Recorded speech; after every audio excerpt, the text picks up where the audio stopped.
Adi, Adi.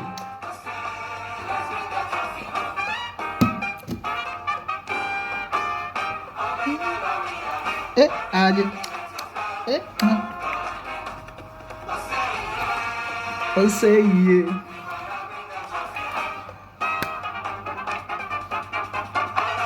Alright.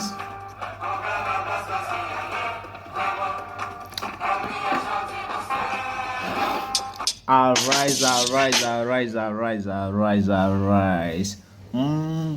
God bless our homeland, Ghana, and make our nation great. Make our nation great and I forgot. Here we go again. Hi guys, welcome back to my channel. It's your boy Ameshi. You know we are still in the football season, still World Cup. Nigeria did not go to World Cup, and Ghana going and supporting Ghana. I know Ghana will do me proud on this World Cup. So, how we are as we are approaching to the World Cup match day, I think maybe it will start. It will start Sunday. Yeah, it will start on Sunday. I don't know where you will get this video, but I'm doing this video on Saturday, but sometimes my network is disturbing. I don't know where you get this video, but I'm doing as in part 2 of Ghana Black Star team, as in how it formed, how the Black Star formed.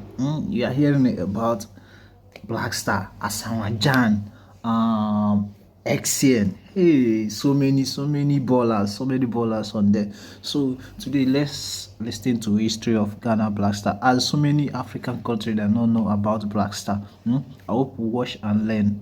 As for me, this is my first time reacting to it, so I want to learn more about Ghana Black Star. I used to be beating Nigeria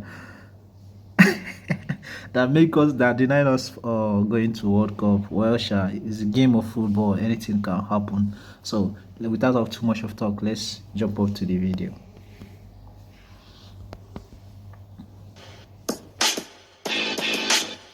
It's taking long.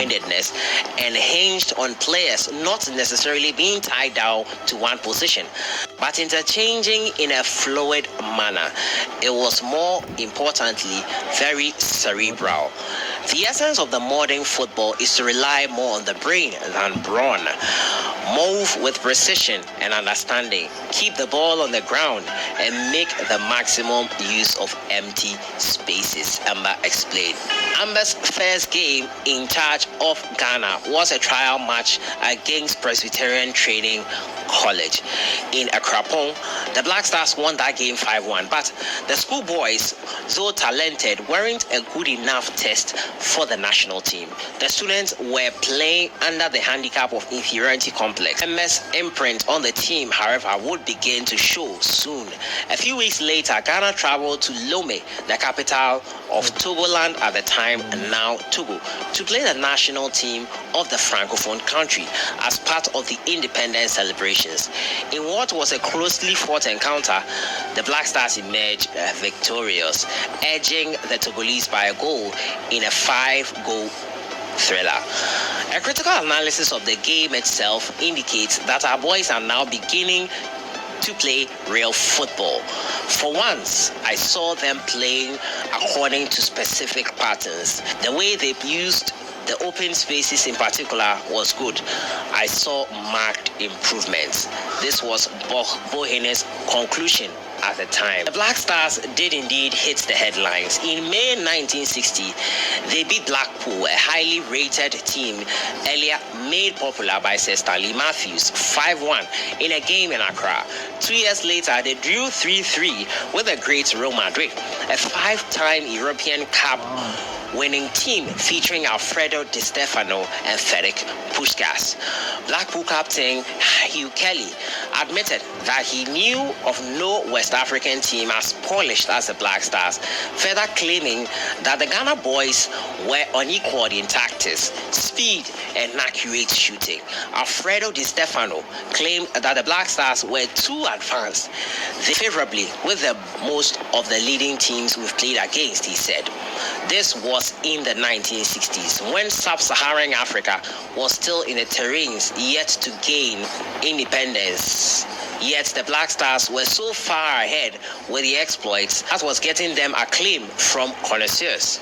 He may have been blowing his own trumpet, but Jan aptly believed that the rise of the Black Stars was a phenomenon unique in the history of football development. The rise, Jan wrote, had compelled the soccer world to pause and acknowledge the fact that a new soccer force had risen along the west coast of Africa. Ember's tenure brought impact. He lost just 6 of his 31 games in charge. He won the second Nkrumah Gold Cup in 1960 October with a famous 3-0 defeat of host Nigeria. He almost qualified Ghana for the 1962 World Cup, failing. We in Nigeria, you don't know what we did to you guys. Every day you are just been knocking us up and down. Serious, it have been a long time. Ghana's story and Nigeria, it have been a long it started. So you can't beat them. Just join the process, join the love, because you can't break Nigeria and the Ghana. The love have been there for since day one. So as I said before, wow. At last about one hurdle to Morocco, he led the team to successful tour of Europe in 1961, which saw the team win 8 of the 12 matches against opposition from USSR, East and West Germany, as well as Czechoslovakia. This man from Hungary, the home of scientific soccer, has within a short space of time transformed the face of Ghana soccer. Ember had promised to work to the best of his ability to make Ghana national team a star in African soccer, provided the players were willing and the association cooperative. The players had proved willing, the association had been cooperative, and Ghana had become a star in Africa soccer. Ember had delivered. More importantly, he had done so while instituting the tactical sophistication many observed and had missing ingredients under Schulberg. I understand he has 30 different methods of attack and defense for our boys. Bohene, a journalist at the time, speculated. Ember had been the anchor leg man of what Jan described as a Ghanaian relay of coaching between foreign experts. George Ainsley whipped up interest and enthusiasm. Andreas Schulberg built up stamina and physical condition, and Ember polished our footballers in technique and tactics. Jan opined it was time to pass on the baton, but to whom? Now, the irony of this whole situation was that after Ghana gained independence in 1957, Dr. Kwame Nkrumah declared on the stage that we are capable of handling our own affairs. The black man is capable of handling its own affairs. Appointing 3 consecutive foreign coaches from 1958 1962, the irony was glaring for everyone to see. But this was all well-calculated irony nonetheless. The plan by Jan had been to use foreign expertise to lay the foundation while building local capacity for eventual takeover. The capacity building started in 1958, almost concurrently as Ainsley arrived, while the Englishman was touching down. 2 Ghanaian footballing greats from the 1950s, James Adjei and Chris Bryant, were also flying out to Germany to learn coaching. 1959, a third great from that era, CK Jemfi, also flown out of the country to train as a professional coach. Germany was an ideal destination, not only because of Ghanaian government had gotten scholarship from there for Brandt and Ajay, or that Fortuna Düsseldorf had facilitated the opportunity for CK Jemfi, but also because the Germans and 1954 World Cup champions treated football with the seriousness that the Ghanaians could use in addition to the Hungarian influence. In 1961, 10 more Ghanaian footballers were shipped out of Prague, Czechoslovakia, for 4-month coaching courses, returning to be deployed into the various regions. Ajay and Bryant, meanwhile, had returned in 1959 and posted into the hinterlands of Ghana, the north and the east, where football was underdeveloped. They also worked under Joburg as assistant national coaches, but never reached the pinnacle. Yes, by the way, guys, before I forgot, please, I'm sorry for posting this video. Well, I know you're enjoying it. Just use this one few minutes to click on that subscribe button. Help your boy to grow. Help me subscribe. Help me like and subscribe and share, please, guys. Help your boy, support your boy. I'm sorry for so much of talk. Let's finish the video. Nothing of them became the Ghana national coach. It was CK Jemfi who got the momentous honor. He had returned from Germany late in 1960 and had understudied Joseph Ember before eventually being chosen for the takeover. The man who led Ghana's independence from foreign coaches. CK Jemfi, in your shot right now on the left, was groomed by finest first indigenous national team coach.